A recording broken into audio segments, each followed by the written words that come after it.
मेरा राउंड शुरू हुआ है और मैं देख पा रही हूँ कि यहाँ पे ये पूरा गोदाम जो है, ये पूरा गोदाम जो है बुरी तरीके से भरा पड़ा है, जिसमें कि इनकी लिस्ट के हिसाब से 458 ऑक्सीजन कॉन्सेंट्रेटर्स यहाँ पड़े हुए हैं, वेंटिलेटर पड़े हैं 146, 36,000 पीपी किट यहाँ पर पड़ी हुई है और भी बहुत सारे मल्टी पैरा मॉनिटर्स पड़े हैं। इसके अलावा बाइपेप मशीन्स पड़ी हैं, बहुत सारी चीजें, मास्क पड़े हुए हैं, मैट्रेसेस हैं, बेडिंग्स हैं, ये सारी की सारी कोविड के समय से लेके अब तक पड़ी हुई हैं चीजें।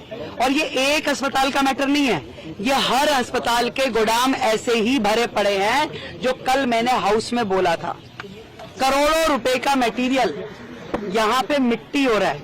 आज यदि हम किसी एक्सपर्ट से इसे दिखाएं भी तो भी ये यूटिलाइज होने की स्थिति में नहीं है। ये केवल आपके गोदाम भरे हुए हैं आज की डेट में, जिसे आप इस्तेमाल नहीं कर सकते। कोविड से लेके अब तक आप मानिए कि 458 ऑक्सीजन कॉन्सेंट्रेटर्स एक अस्पताल में पड़े हैं। बाकी के अस्पतालों की क्या स्थिति है? और जो 7 बिल्डिंग जो उस समय कोविड के समय में बननी थी, जो आनंद फानन में इन्होंने संजय गांधी में उन्होंने पार्किंग में ही बना दी बिल्डिंग। यहाँ पे इन्होंने पीछे के एरिया में, क्या एरिया था? स्पोर्ट्स ग्राउंड था, उसमें खड़ी कर दी बिल्डिंग, जिसमें किसी भी तरह की अस्पताल के लायक कोई फैसिलिटी नहीं करी गई। अनप्लान्ड तरीके से केवल एक कोटा केबिन जैसा स्ट्रक्चर खड़ा कर दिया गया, जिसपे करोड़ों रुपए की लागत से करोड़ों। कहाँ है हमारे हेल्थ सेक्रेटरी? हाँ जी, आइए। ये जो पीछे का कोटा केबिन बना, वो कितनी लागत का बना हुआ है? अभी तक कितनी लागत लगी है उसमें? जो यहाँ पे कोविड के समय की जो 7 बिल्डिंग्स में से एक बिल्डिंग है, ये टेम्परेरी स्ट्रक्चर जो बनाई, हाँ, सेमी परमानेंट स्ट्रक्चर, वो यहाँ पे अभी कितना % पूरा हुआ है? 60% पूरा हुआ है। कितनी लागत से बना था ये?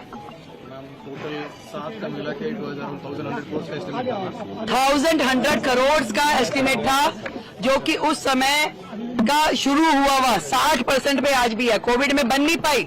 वो सारे के सारे जो थे सेमी परमानेंट स्ट्रक्चर जो थे, 7 में से एक भी बिल्डिंग पूरी नहीं हुई और वो 1200 करोड़ से ज्यादा की लागत की पूरी 7 बिल्डिंग थी। और आज की डेट में अगर उसको रिवाइज एस्टिमेट भी माने तो लगभग 2000 से ऊपर तो 6 महीने पहले का इनका एस्टिमेट था। आज की डेट में अगर मैं समझूं, अगर हम उसके ऊपर 2,500 करोड़ भी खर्च कर दें तो वो बिल्डिंग हमारे लिए अनयूटिलाइज्ड है, क्योंकि उसमें अस्पताल में होने वाला जो इंफ्रास्ट्रक्चर है उसके पैरामीटर फॉलो ही नहीं किए गए हैं। मैम, केवल इस हॉस्पिटल की बात है जिसमें आपने बताया कि 2,500 करोड़ लगेंगे, या वो सभी वो 7 बिल्डिंग जो उस समय सेमी परमानेंट स्ट्रक्चर बनाए गए थे, उसमें से एक बिल्डिंग ही है। यहाँ की बिल्डिंग की कॉस्टिंग कितनी है? कॉमन एस्टिमेट है।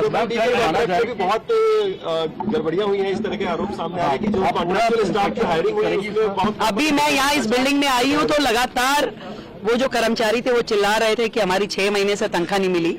इस तरह का माहौल है। और मैंने तो पहले ही कहा कि दिल्ली सरकार के अस्पताल और दिल्ली सरकार का स्वास्थ्य विभाग खुद बीमार है। अभी इस तरह के न जाने कितने ही मुद्दे अभी खोज के हमें निकालने होंगे। जो लोग चिल्ला रहे हैं कि 2,500 दीजिए, पहले वो ये देखें कि दिल्ली सरकार वो किस हालत में छोड़ के गए हैं, कितना करोड़ों रुपए का उन्होंने नुकसान दिल्ली की जनता का किया। आज इतना 1000